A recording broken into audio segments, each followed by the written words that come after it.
Hello everyone, তোমাদেরকে welcome Deepa's daily কিচেনে। আজকে আমি বানাবো বেঙ্গলি স্টাইলের চিকেন।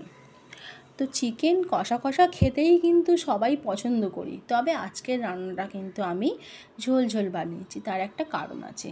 আমরা বাঙালিরা দুপুরবেলা গরম গরম ভাতের সঙ্গে গরম গরম মাংসের ঝোল অনেকেই ভালোবেসে থাকি।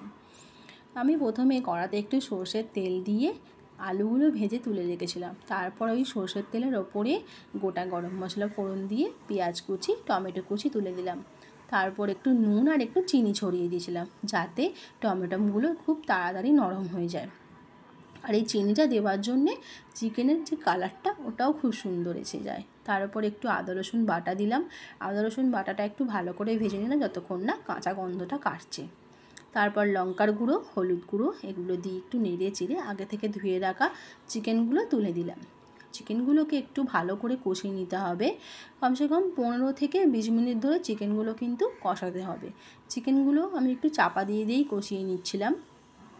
তো চিকেনগুলো যত ভালো করে কষাবে চিকেনের টেস্টটা কিন্তু ততটাই বাড়বে।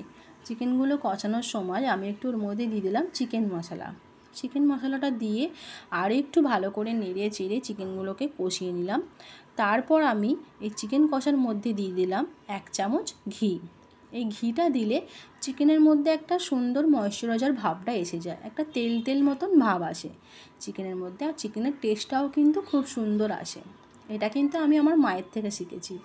তারপর ওই ভেজে রাখা আলুগুলো আমি চিকেনের ওপরে তুলে দিলাম, দিয়ে তারপর আলুর সঙ্গে চিকেনটাকে ভালো করে আরেকটু কষিয়ে নিয়ে তার মধ্যে একটু উষ্ণ গরম জল আমি দিয়েছিলাম। জলটা একটু গরম করে দিলেই একটু ভালো হয় রান্নাতে। যদি তোমরা একটু গরম জল অ্যাড করো না, রান্নাটা কিন্তু ভালোই হয়। তার উপরে একটু নুন আর একটু ধনেপাতা কুচি দিয়ে একটু ভালো করে নেড়ে চেড়ে আমি চাপা দিয়ে দিলাম। চাপা দিয়ে চিকেনটাকে কমসে কম 15 মিনিট কিংবা 10 থেকে 15 মিনিট সেদ্ধ করলেই চিকেনটা সেদ্ধ হয়ে যাবে। তো আর তারপরে কি, চিকেনটা আমার পুরো রেডি। গরম গরম ভাতের সঙ্গে এই গরম গরম মাংসের ঝোলটা খুবই ভালো করে এনজয় করলাম আমি। আমার ভিডিওটা ভালো লাগলে তোমরা অবশ্যই লাইক করো, আর চ্যানেলটা কিন্তু সাবস্ক্রাইব করতে একদম ভুলো না।